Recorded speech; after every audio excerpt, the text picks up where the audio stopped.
My ex-husband cheated on me with my sister.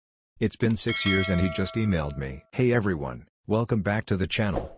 Today, I have a jaw-dropping story that you won't believe. Imagine discovering that your spouse is cheating on you with someone you trust deeply, your own sister. And then, after years of trying to move on, they reach out to you. Well, that's exactly what happened to our protagonist today. Let's dive into the story. 6 years ago, my life was turned upside down. I was happily married, or at least I thought I was. My husband, let's call him John, and I had been together for 8 years. We had our ups and downs like any couple, but I always believed we had a strong bond.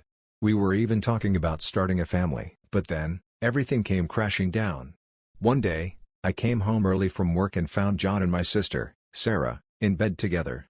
The shock and betrayal I felt at that moment were indescribable. It was like my entire world had been shattered in an instant. I confronted them, and they both tried to apologize, but the damage was done. I couldn't believe that the two people I trusted the most had betrayed me in such a devastating way. I immediately filed for divorce and cut off all contact with both of them.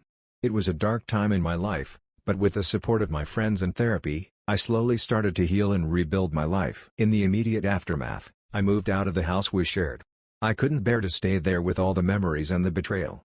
I found a small apartment on the other side of town and threw myself into my work. I work as a graphic designer, and it became my escape. I would spend hours working on projects, just to keep my mind off what had happened. My friends were my rock during this time. They rallied around me, offering support and companionship. We had countless nights out, and they even helped me redecorate my new place to make it feel more like home.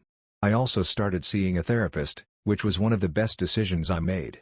Talking to someone who could offer professional guidance helped me process my emotions and start to move forward. Fast forward 6 years, and I had moved on. I had a new job, new friends, and even started dating again. I was finally in a good place. But then, out of the blue, I received an email from John. My heart sank when I saw his name in my inbox. I debated whether or not to open it, but curiosity got the best of me. In the email, John apologized for everything he had done. He explained that his relationship with Sarah had fallen apart shortly after I left. He said that cheating on me was the biggest mistake of his life and that he had been living with regret every day since. He asked for my forgiveness and wanted to know if we could meet up to talk. Reading his email brought back a flood of emotions.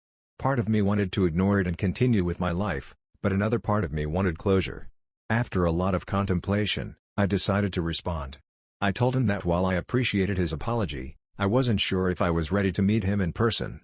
I needed time to think about it. Over the next few days, I reflected on our past and how far I had come since the divorce. I realized that while his betrayal had hurt me deeply, I had also grown stronger because of it. I decided that meeting him might give me the closure I needed to finally put this chapter behind me. So, we arranged to meet at a neutral location. When I saw him, I was surprised at how different he looked. He seemed older, more worn down. We sat down and talked for hours. He apologized again, and I could see the genuine remorse in his eyes. We talked about our lives since the divorce, and I told him about the progress I had made. By the end of our conversation, I felt a sense of peace. I realized that forgiving him didn't mean I had to forget what he did or let him back into my life. It meant letting go of the anger and resentment that had been weighing me down for years. I told him that I forgave him, but I also made it clear that I had no interest in rekindling any kind of relationship with him. After our meeting, I felt a sense of closure that I hadn't felt in years. I was finally free from the pain of the past and ready to embrace the future. Sometimes, closure comes from the most unexpected places, and for me, it came from an email 6 years later. John's apology and our subsequent meeting allowed me to reflect on my own journey. I realized how much I had grown and how strong I had become. It wasn't an easy journey, but it was mine, and I owned every step of it. In the weeks that followed, I found myself thinking less and less about John and the past. I was focused on my future. I started to invest more time in my hobbies, picked up painting again, and even joined a local hiking group. I met new people, formed new friendships, and continued to build a life that I loved. As for Sarah, I decided not to reach out to her. I had made peace with what had happened, but I didn't feel the need to reopen that chapter. I wished her well in my heart and moved on. Looking back, I realized that sometimes the people who hurt us the most can also be the ones who inadvertently push us towards our own growth. John's betrayal was a catalyst for my transformation.